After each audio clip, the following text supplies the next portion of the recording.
Adapun nama yang perempuan, Sayyidatuna Aisyah, Sayyidatuna Fatimah Zahra, Sayyidatuna Khadijah Al-Kubra. Pokoknya nama-nama yang baik-baik. Mudah-mudahan nama adalah doa. What is in a name? Apalah arti sebuah nama? Nama adalah doa, boy. Nama luar biasa. Nama kamu siapa? Camry. Berarti bapakmu dulu pengen punya sedan? Bukan, Pak Ustadz. Terus saya lahir 17 Agustus. Apa hubungannya? Camry artinya kemerdekaan Republik Indonesia. Mantap. Tapi tentu nanti orang yang nggak ngerti salah sangka. Bayangkan kalau pergi umrah, panggil paspor sama petugas haji, Camry, dia sangka sedan. Coba buat di pangkalnya Muhammad Camry atau Camry Abdul Somad, kan mantap. Nah, oleh sebab itu nama yang baik-baik. Mudah-mudahan anak bapak ibu yang sudah diberi nama yang baik. Adapun nama yang kurang baik, boleh ganti nama, Pak Ustadz? Boleh. Cara ngurusnya nanti akte kelahiran, KTP, bukan urusan saya. Lalu apa lagi? Khitan. Sepakat 4 mazhab, Hanafi, Maliki, Syafi'i, Hambali. Anak laki-laki wajib dikhitan. Adapun anak perempuan yang mewajibkan khitan, mazhab Syafi'i. Saya berpegang pada mazhab Syafi'i. Maka keponakan saya dikhitan. Bidan nggak mau, Pak Ustadz. Dokter nggak mau, Pak Ustadz. Cari bidan kampung, dukun. Katanya ke dukun haram. Dukun khitan boleh, karena nggak pakai setan. Oleh sebab itu dikhitan. Ini sunnah juga. Zaman Nabi ada nggak khitan? Ada. Kata Nabi SAW, ya khatana, wahai perempuan tukang khitan, tolong potong. Kenapa? Meminimalisir nafsu seksual. Baik sekali. Tapi seandainya dulu kecil belum, sekarang sudah besar, dikhawatirkan pendarahan terjadi akibat negatif, tidak pun tidak apa-apa, karena mazhab Maliki, Hambali, Hanafi mengatakan mukarramatun, mulia saja, memuliakan perempuan, tidak sampai kepada wajib. Tapi yang laki-laki dulu di Arab, di Jawa termasuk sama dengan di Arab, anak-anak kecil dikhitan. Tapi kami di Sumatera tradisi agak beda. Taman SD baru dikhitan.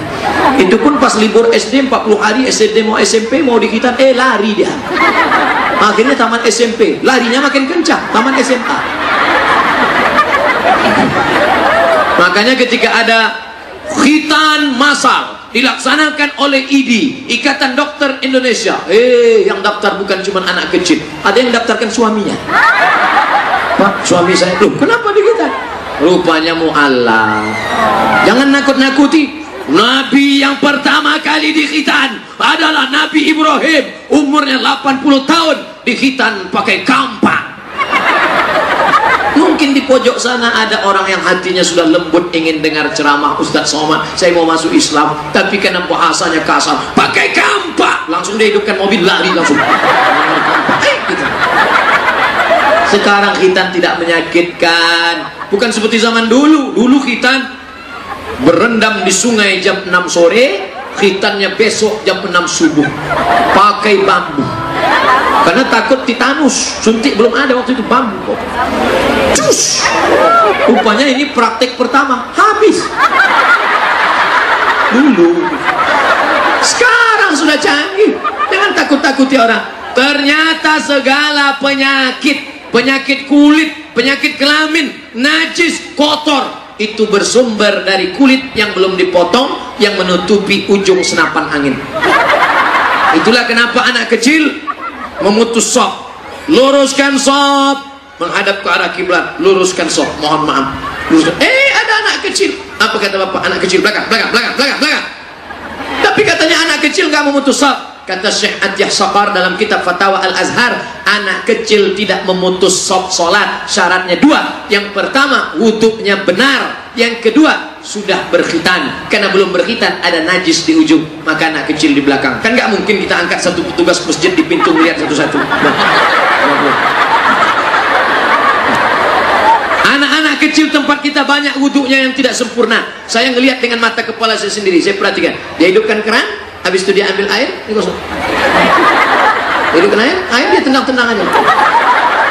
Anak-anak kita ajarkan, nak, cara wuduk yang benar. Lihat di YouTube cara wudhu mengikut sunnah Rasulullah Sallallahu Alaihi Wasallam. Muru auladakum bis salah, suruh anak kamu salat. Wahum abna'u sab'a, umur 7 tahun suruh sholat. Wadribuhum fil asyrah, pukul 10 tahun.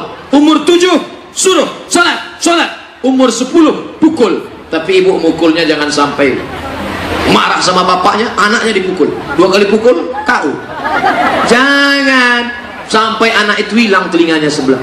Nanti ketika dia nikah, istrinya nanya, "Mas, telingamu mana?" "Dulu mama mencabut sebelah karena aku nggak sholat." Jangan. Suruh anak umur 7 pukul ketika 10. Ketika saya sampaikan cerita tentang itu, apa kata ibu-ibu? "Ustaz, nyuruh anaknya muda, nyuruh bapaknya yang payah." Jadi suami ibu nggak sholat? Enggak Pak Ustaz. Dia nggak sholat sekarang atau dari dulu? Memang dari dulu nggak sholat Pak Ustaz. Kau mau nikah sama dia? Itulah Pak Ustaz, dulu kami nggak baik, saya setan, dia iblis. Tapi sekarang kami sudah tobat Pak Ustaz. Kami tahu hidup ini hampa tanpa agama. Sekarang saya juga ikut ngaji. Itulah makanya yang gadis-gadis kalian harus mesti protek diri kalian. Mesti diadakan fit and proper test penerimaan calon menantu. Jangan terima dia karena mobilnya mewah, terima dia karena ganteng, terima dia karena rumahnya besar, terima dia karena gajinya hebat, terima dia karena PNS. Lama hidup banyak dirasa, jauh berjalan banyak dilihat. Lama jadi ustadz banyak yang curhat. "Ustadz, dulu saya menikah sama dia karena ngelihat mobilnya, saya nikah sama dia ngelihat gantengnya, nikah sama dia karena lihat gajinya. Sekarang saya baru terasa ternyata tidur sama dia sama seperti tidur sama babi hutan." Gara-gara apa? Nggak sholat. Oleh sebab itu sholat. Tapi bicara tentang sholat rasanya mubazir. Kenapa? Sedangkan di luar masjid aja sudah seramai ini, apalagi di dalam. Malah masjid melimpah ruah. Ambil gambar drone dari atas, nggak kelihatan karena tertutup tenda. Kelihatan juga, tunjukkan ke semesta alam. Begini jamaah masjid Baitus Salam. Bait, rumah, salam, keselamatan. Baitus Salam, rumah yang di dalamnya ada keselamatan. Baitus Salam, orang-orangnya pun selamat semua. Dan menurut berita, yang pertama kali sampai ke bulan adalah Neil Armstrong bersama selamat. Neil Armstrong sudah sampai ke bulan dengan selamat. Bapak Ibu yang dimuliakan Allah, agama kita berasal dari kata salam. Islam, kedamaian. Salam, maha kedamaian. Allahumma antas salam. Surga tempat kita nanti. Wa adkhilnal jannata daros salam. Setelah anak tadi selamat karena sholat. Lalu kemudian apa yang terjadi? Lalu kemudian sampai usia menikah, nikahkan dia. Man ala thalatha banatin, siapa yang membesarkan 3 anak perempuan, fa'addabahunna, dididik dengan baik, jilbabnya panjang, sekolahnya belajar agama, fisika, biologi, kimia, bahasa Inggris, ada, menerangi otaknya, tapi hatinya diterangi dengan Al-Quran. Ustaz Somad, ini anak saya sudah hafal 6 juz, Masya Allah. Ibunya 3 juz, juz melon, juz mangga, juz. Ini anak bapak, iya, sudah berapa? 5. Alhamdulillah, 5 juz. Enggak, ikro 5. Bagus, yang penting sudah mulai. Kenapa? Karena kita punya tanggung jawab di hadapan Allah. La yadkhulul jannata dayus, tidak masuk surga dayus. Siapa itu dayus? Orang yang membiarkan anak laki-lakinya jalan dengan anak perempuan, dengan yang tidak mahram, bonceng-membonceng. Di ruang tamu rumah ada kaligrafi, mantap. Di ruang tamu rumah ada kiswah, bagus. Tapi ada stiker di rumah besar, say no to bonceng, say no to drug. Katakan tidak pada narkoba, katakan tidak pada bonceng. Selamat. Betapa indahnya saat hari pernikahan. Aku terima nikahnya dengan al-fatihah, alat sholat dan kitab suci Al-Quran tunai, meleleh air mata bahagia. Kenapa ibu menangis? Karena jerih payahku selama ini sudah tertebus Pak Ustaz. Mudah-mudahan ibu bapak yang menjaga anak sesuai sunnah dari lahir sampai mati, sampailah saatnya kita sakaratul maut. Sunnah mengajarkan, bisikkan ke telinga sebelah kanan, la ilaha. Tidak ada gunanya anak kita kaya, uangnya banyak, tapi saat kita berada di rumah sakit, ruang ICU, tulisannya ICU.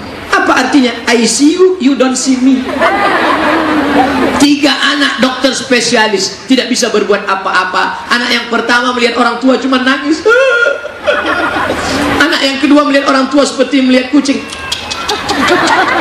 Anak yang ketiga bengong nggak tahu mau ngapain, akhirnya ngeluarkan HP, dia foto orang tuanya. Orang tuaku sedang sakaratul maut. Bagi yang kasihan, tolong like and share. Amin, amin, amin. Coba kalau anaknya ngerti sunnah, dia akan cari telinga ayahnya sebelah kanan, dia akan bisikkan la ilaha illallah. Begitu juga lah ibu-ibu nanti kalau ngelihat bapak pagi sudah jam 6 nggak juga bangun dari kasur, la ilaha belum. Bapak kok nggak bangun, nonton bola tadi malam. Man nama, siapa yang tidur walam yusalli, siapa yang tidur sampai nggak sholat, balas syaitanu fi udhunih, setan kencing di telinganya. Betapa malunya kita tertulis di telinga WC setan. Apakah yang disampaikan Abdul Somad dalam 60 menit ini sudah cukup mengcover menjalankan kehidupan mengikuti sunnah? Baru 0,01%. Kelengkapannya akan disampaikan oleh para habaib, para ulama kita. Makanya kalau ada kajian-kajian